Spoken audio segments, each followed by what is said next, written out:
Training camp is always an interesting part of the year, right? You get to see what your team is going to look like moving forward.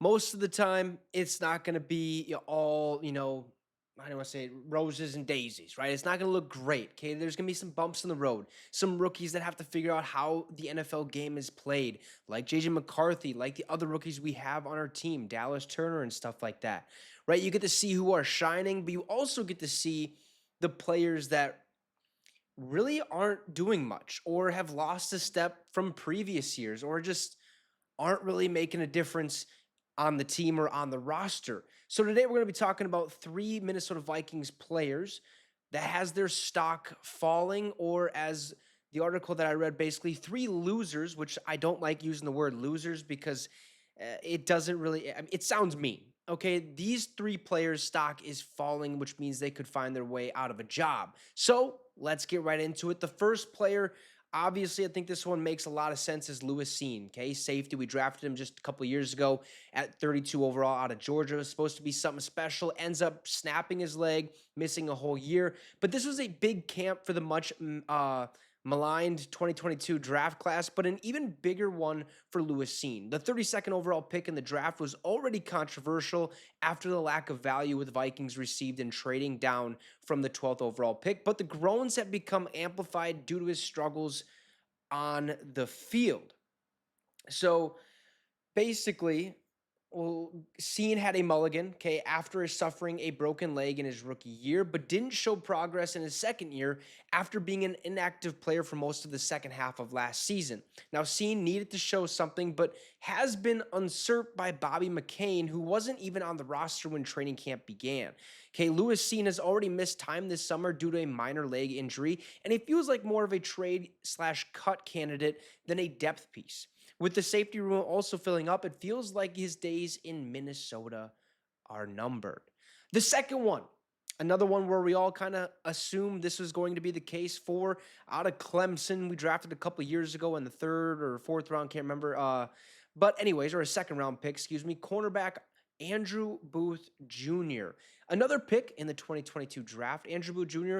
has also needed to have a strong camp this year. Now, his streak of injuries from high school has continued after the Vikings made him a second round pick. I believe it was a third round pick, and he wasn't or hasn't been able to get in the good graces of Minnesota defensive coordinator Brian Flores.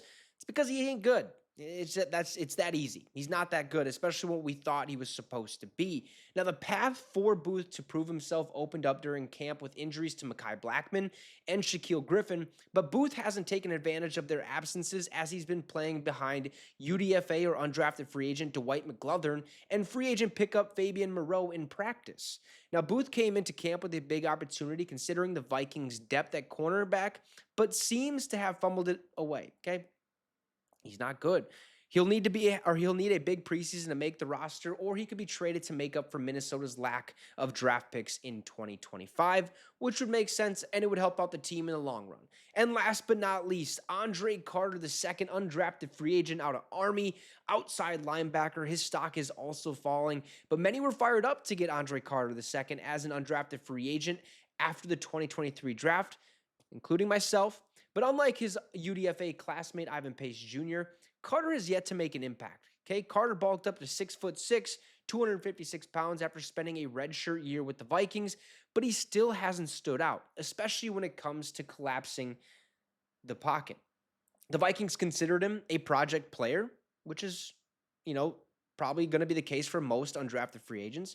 And he was a potential first-round pick in the process leading up to the draft, but he's had an uphill climb in camp this year with the additions of Jonathan Grenard, Andrew Van Ginkel, and now rookie Dallas Turner this spring.